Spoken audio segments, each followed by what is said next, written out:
ഇന്നെന്താന്ന് അറിഞ്ഞൂടാ. പതിവില്ലാത്തൊരു പൂതിയായിരുന്നു fish curry ഉണ്ടാക്കാൻ വേണ്ടി. എൻ്റെ ലൈഫിലെ സെക്കൻഡ് ടൈമാണ് ഇപ്പോൾ ഫിഷ് കറി ഉണ്ടാക്കുന്നത്. ഫസ്റ്റത്തെ ടൈം ഉണ്ടാക്കിയത് വൻ പരാജയമായിരുന്നു കേട്ടോ. അത് വായി വെക്കാൻ കൊള്ളൂലായിരുന്നു. ഫുള്ള് കൊണ്ട് കളയേണ്ട അവസ്ഥയായിരുന്നു. പക്ഷെ ഇന്ന് ഞാൻ കുറേ റെഫറൻസ് ഒക്കെ നോക്കിയപ്പോൾ എനിക്കൊരു വീഡിയോ ഇഷ്ടപ്പെട്ട്, റെസിപ്പി വീഡിയോ. അപ്പം അങ്ങനത്തെ ആ റെസിപ്പി വീഡിയോ നോക്കിയിട്ടാണ് കേട്ടോ ഈ ഫിഷ് കറി വെച്ചത്. എൻ്റെ പൊന്നോ, ഒടുക്കത്തെ ടേസ്റ്റ് ആയിരുന്നു കേട്ടോ. നല്ല തേങ്ങാപ്പാലും നല്ല പുളിയും മാങ്ങയൊക്കെ ഇട്ട് വെച്ച നല്ല മീൻകറി ആയിരുന്നു കേട്ടോ.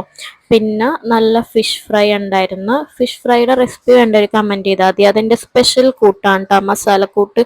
ആ മസാലക്കൂട്ടാണ് ഈ ഫിഷ് ഫ്രൈയുടെ ഹൈലൈറ്റ്.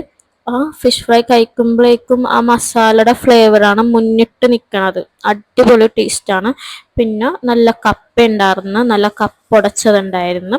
അങ്ങനെ നേരെ ഫുഡ് കഴിക്കാൻ വേണ്ടി ഇരുന്ന് നല്ല ചൂട് ചോറിലോട്ട് നല്ല ഫിഷ് ഫ്രൈയുടെ പീസും കുറച്ച് കപ്പയും കുറച്ച് കറി വെച്ച മീനൊക്കെ ഇട്ട് മാങ്ങയൊക്കെ ഇട്ട് കുഴച്ചൊരു കഴിക്കണം. എൻ്റെ പൊന്നൊടുക്കത്തെ ടേസ്റ്റായിരുന്നു. അപ്പം ഇന്നത്തെ വീഡിയോ ഇത്രേ ഉള്ളൂ.